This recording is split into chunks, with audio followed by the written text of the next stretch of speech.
Hey everyone, it's Julian, and we are basically on the last day of reveals for Shadowverse's second set, Infinity Evolved. I'm really excited about today. We have two cards to talk about. One that was revealed last night. Of course, if you guys watched that video, you'll know I tapped out. I was too tired. But we are here a little bit early because the rest of the bronzes and silvers will be coming out tomorrow on the portal update. And if you guys are excited for that, I will be doing a live stream going through all of those and doing a full set review. I'm pretty sure the website will update around 8 p.m. PST, but I have also heard it's going to update at 1 a.m. PST. We're going to be looking at the live stream being a little more towards that time, 12 a.m., 1 a.m. PST. So if you guys want to catch that, that'll be a lot of fun. But if you guys missed that, I will be uploading the video onto my channel so you guys can watch it and stuff. It's going to be a lot of fun. But we have two cards to talk about and then a couple other fun things that they revealed today, including the leaders and the special, what are they called? The fully animated legendaries for this set. So let's talk about the two cards, and then we'll get into that. So, first card, Norman Adamant Alchemist. He was, of course, the card that came out last night that I was like, I gotta go to bed, guys, right? We got most of his effects, but here's the full card. So he's a 6-drop, 5/5, Runecraft, Mysteria traded, Earthright follower, because he is Fanfare, Earthright 1, select a mode to activate. 1, summon a Guardian Golem and give it Barrier. 2, draw 3 cards, or 3, restore 4 defense to your leader. And then on evolve, he's going to replicate the effects of this card's ability. This card, I don't want to scare you guys. I really do not want to scare you guys. This card is going to be nuts in spell boost. Nuts. The fact that this Earthright cost is so low really scares me. I think this is way too splashable in cards like, or decks like Spell Boost, where a lot of builds are already playing that Witch's Cauldron, right? And the way Earth tokens work now is you can spend a play point once per turn to add a stack. So basically, all you need to do is Witch's Cauldron on one or at some point, and then do another thing, and you have him all set up. Once you have him all set up, what does he do? He either summons 2 3/3 wards with Barrier. That is really good against Roach, right? Because that takes at least 4 different removal pieces to get through the wards, right? Or he heals you 8. And again, we're just talking about like Roach. That's a lot. That's 8 more cards that you kind of have to play, right? You can kind of think of it like that. But the heal is really strong, and we've seen how strong Spell Boost with heal is, right? But really the insane part is the draw 3. Drawing 3 in a deck like Spell Boost is really, really nuts. Of course, in the early game, most of the time you are going to have a full hand size, but in the later game, you start to run out of cards if you didn't get like lucky and draw your D-shift early and stuff like that, right? You might start to gas out.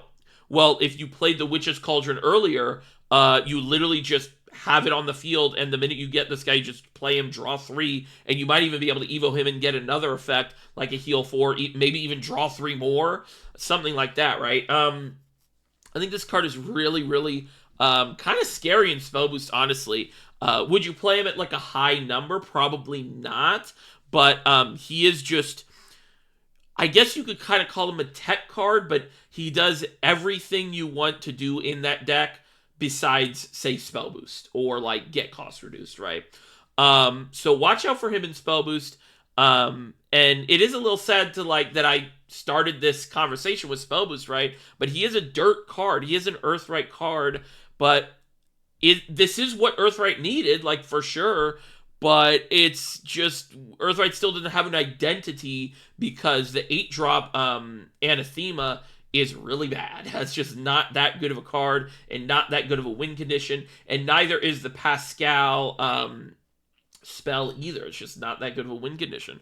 So really sad for Earthright, but this is just an insane rune card in general. So Earthright will just feel the effects of this. But right now, Earthright has no reason to be played over some sort of spell boost hybrid, even if you want to like go down that route, right? Because either way, you're going to want to include Kuan, you're probably going to want to include D-Shift, you're going to want to include some of these other cards. But yeah, I could definitely see him in a couple copies in spell boost, and obviously he's just the best dirt card in the game now. But that's not saying much, right? So there's Norman. Also, side note, he is not a new character, but he is new into Shadowverse. He was a card in Rage of Bahamut, but he never got a card in Shadowverse, and he is apparently the vice principal of Mysteria, the school. So that's kind of interesting. But yeah, love to see new characters from Rage of Bahamut come into the game. Next, we have a classic character, just a classic Cygames character in general. He's in everything, but Grimnir, Heavenly Gale, they used an absolutely goated art for this card. And yeah, I love Grimnir. I think a lot of people like Grimnir. And we knew he was coming from the trailer, of course, right? But one of the interesting things was a lot of people, myself included, thought we were only going to get one neutral legendary, and that he would be the last gold. But of course, the last gold ended up being Reyna, who I talked about yesterday. That's also a card that I might have more thoughts of tomorrow on the card review, because I've been thinking about that card a little more, and I think it's even better than what I initially thought. But we'll talk about that tomorrow. We got to talk about Grimnir. 3-drop 2/3 ward. So very classic Grimnir stats. He's always usually had ward, except for his like best version, arguably. And then on play, you're gonna gain Crest Grimnir Heavenly Gale, and the crest is going to be at the end of your turn. If there's a super evolved allied follower on your field, deal 2 damage to all enemy followers. This card is really, really strong. The fact that he's able to come down early and be a nice statted ward, right? This is pretty fair stats for a 3-drop with ward. And then you just get this crest that stays forever that you will have value later on, right? And the thinking is you're basically only going to be able to get this twice, right? Because it's like you have 2 Super Evos. But when you kind of think about it, there's a lot of decks that can Super Evo a couple times, right? Obviously, Olivia can Super Evo 2 things, so if they don't clear everything, you can kind of get a couple more procs. But the card in the deck that I have in mind immediately is the new Sword Gildaria card, right? Because she is going to super evolve herself, and she herself is an AoE, right? Because every time you summon a follower, she's going to deal 1 damage AoE. So you're going to be able to get a lot of removal with that one card later in the game, and all you had to do was play this on curve or earlier in the game. That's just Sword, right? I don't even think that might be the best spot for Grimnir. But another immediate thought is in Wardhaven, right? Wardhaven's going to be a new archetype for us in the game in set 2, and this is a card that can be gotten off of Aether. Obviously, the Fanfare will not activate, but it will still be a 3-drop 3/5 after Wilbert. And, you want to be super evolving things. You want to be super evolving Aether, right? And then also another thing that someone brought up is you can actually clear Orcus now without swinging in. Obviously, you'd probably swing in anyway with John, but because of that 2 AoE, it's kind of interesting now. There's going to be a lot of decks that benefit from this, and I think this is just going to go in many, many decks. I can't really think of a deck it wouldn't go into. Maybe Spell Boost, maybe Roach. Maybe there's just not enough room for a card like this in Roach, but definitely like a deck like Midrange Forest, would like this. And this is also kind of good against Roach, right? Because they have a lot of sort of fairies and stuff like that, and Force in general. It's good against Force in general, right? But this is a very nice control card. Another deck this is probably just going to easily slot into is Puppets. Puppets loves to have these just high value neutral. They happen to be neutral. They're not always. They don't need to be neutral, but these sort of just high value early game. 2/3s, sometimes 4 drops, and come down early and get you value immediately or in the late game. And yeah, I really like Grimnir. I think he's a really strong card. I think he's one of the stronger cards we've seen so far, and I think you're going to be seeing him a lot. I like that they design cards that you don't need to evo to get the effect. Like, is this a strong effect? Yes, and we will kind of have to like wait and see if it's too strong or something, right? But I do like he's just, hey, play him down on curve, and then later on in the game you get the benefit for playing him earlier in the game. So yeah, pretty good card, and we'll see a lot of play. So then we go on to the Shadowverse Worlds Beyond official website, because the actual set got updated, and we can see the leaders and stuff, not leaked, right? So here's Titania. Titania, of course, is the forest leader. She looks really cool. I actually am really excited for this one. Will I ever get her? Probably not, right? But it is very cool. That's the background. That's the alternate art as well. And then there's the chibi thing. But Titania is a pretty good. I did get Orisa, the forest leader from the first game. So I'm not going to be too beat up if I don't get Titania, but I do really, really like this leader. Obviously, we saw Feline already, feet person. And then we get Aether.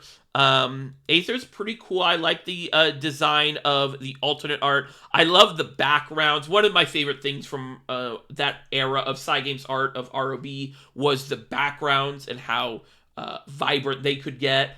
And I really like the background and stuff of this card. And yeah, it's pretty good at Haven leader. But then we get onto the fully animated cards. There's 2 of them, and of course, for the fully animated cards, you need to you have to spark them or get them from the chest, right? There's no way to randomly get them. And we have Gensetsu and Yuzuki, Twin Calamities. I like this one. This is going to be a pretty good card, I think. And then we have Fenny. I don't know. I probably would have picked something else, to be honest, instead of Fenny. I don't really know who, though. Maybe Gildaria. No, they didn't do any of the anathemas, right? Feline already got. Maybe Sharon. No, they can't do 2 abysses. And the Aether gonna. Okay. Ooh, Zwei fully animated, though. That would have been sick. Zwei fully animated would have been sick.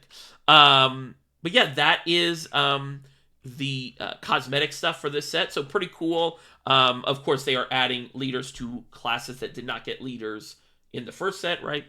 But yeah, let me know what you guys think about the 2 cards we talked about, Grimnir and Norman. And also let me know what leader, if you had to like randomly get one, which one you'd want. And yeah, I'm really excited for the set. It's coming out very soon. And again, like I said, tomorrow we will be getting the full Portal update. I just realized that I say Portal, and that was the old term for the website of the database of all the cards. I don't think it's called the Portal anymore, but the website, right? Not to be confused with the class Portal, right? But yeah, hope you guys have a good one, and I will see you guys tomorrow. Bye-bye.